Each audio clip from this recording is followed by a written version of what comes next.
Here we're going to use apple cider vinegar to perform titration with baking soda. Please observe, wait, and notice the reaction.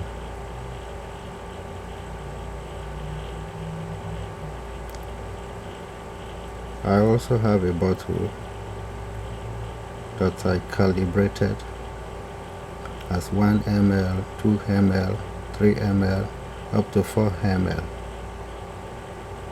So I'm comparing it to the graduated cylinder which is next to it.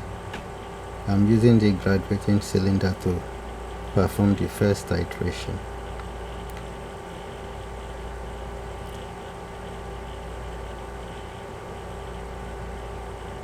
So observe this, because the result will be used for your experimental calculation.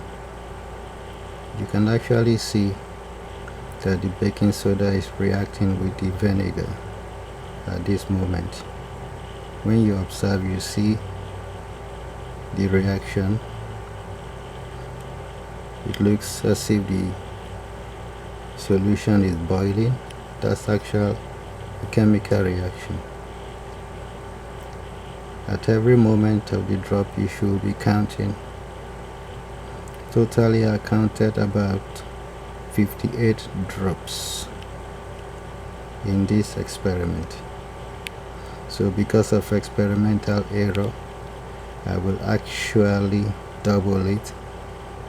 That will give me about 10 ml of solution in the graduated cylinder.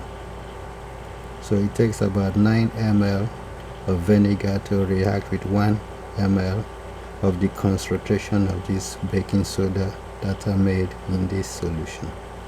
I made 1 ml of baking soda solution. So the next step, we're going to calculate.